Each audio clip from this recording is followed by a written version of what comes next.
Once you understand one of the biggest secrets of negotiation, you will go to new heights in your deal making.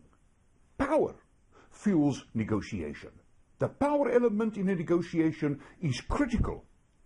When you have little power, your ability to negotiate suffers. When you have lots of power, it might tempt you to dominate the other person and not negotiate. If you understand power and how to use it, it will catapult you to a new, higher level of negotiation competence. In just a few minutes, you will find out what is power and how it influences you and the people around you to choose negotiating tactics. But you will also learn the key secret to negotiating success, and that is to convert your power into leverage or leverage.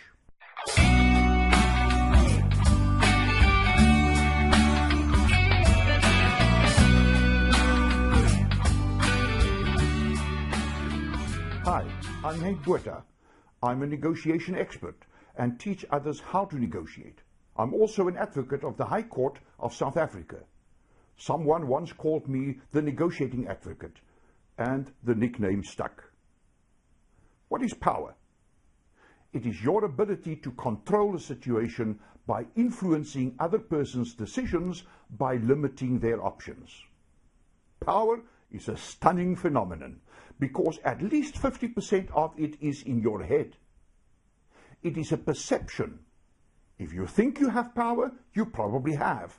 If you think that the other person has more power than you do, you probably are in a weak position. Somehow, we often think that the other person has more power than we do. Yet, consider that the other person might think that you have more power. Remember, there are always two heads, yours and the other person's head. How you and the other person perceive power will influence your decisions. It will affect whether you will negotiate at all.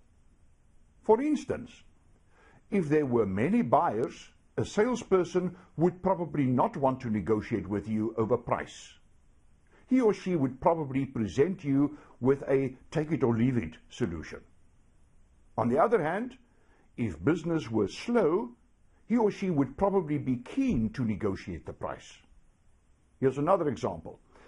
If you cannot achieve business goals all by yourself, the situation forces you to negotiate with your employees or with their trade union.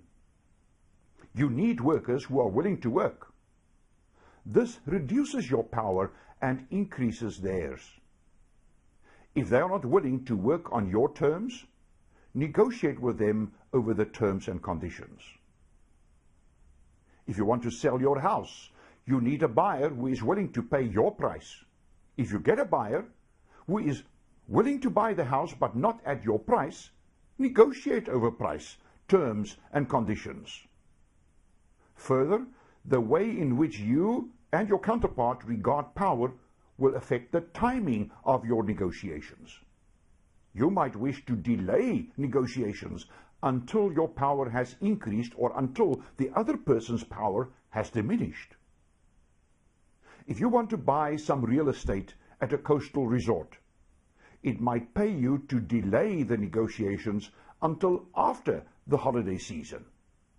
During the season, when there are many prospects, the seller will probably see his or her position as strong. The seller would like to negotiate while there are many prospects around.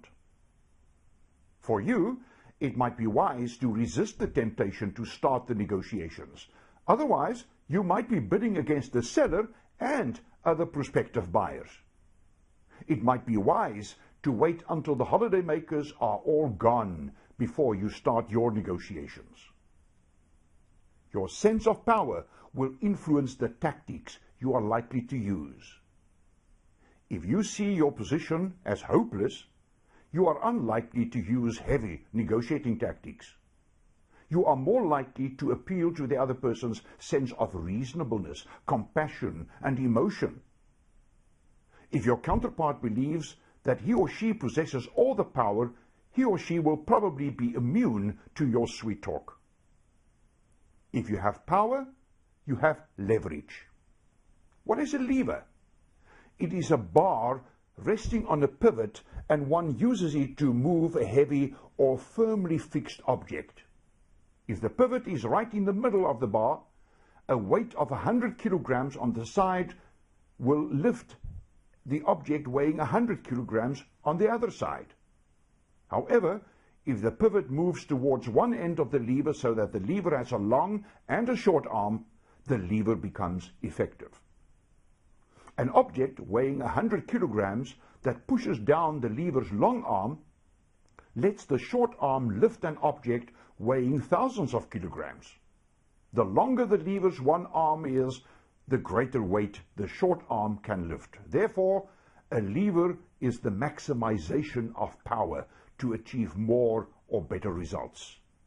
In negotiations, a lever is a means of exerting pressure. For instance, business competition pushes down prices. Shops and service providers become less immune to pricing pressure. The lever's pivot shifts so that the consumer has the long arm of the lever. As competition heats up, the consumer's side of the lever becomes longer. Businesses scramble to offset the consumer's leverage. They try to move down or move back the pivot towards the middle of the lever. Tough negotiators use levers to make their counterparts move from firmly fixed proposed solutions. They use it to move them closer to a more realistic solution. When negotiating, decide if and how you will use your leverage to get better deals. Realize that you can improve your negotiating results if you are aware of your power or leverage. You do not necessarily have to use it to make better deals. If you realize that you do have the option of using it, you can already use that knowledge to get better deals. For more helpful tutorials on negotiation to help you make profitable deals for yourself and your company, like me on Facebook or visit my website, henkbotha.com. I'm Henk Botha. Thank you for watching.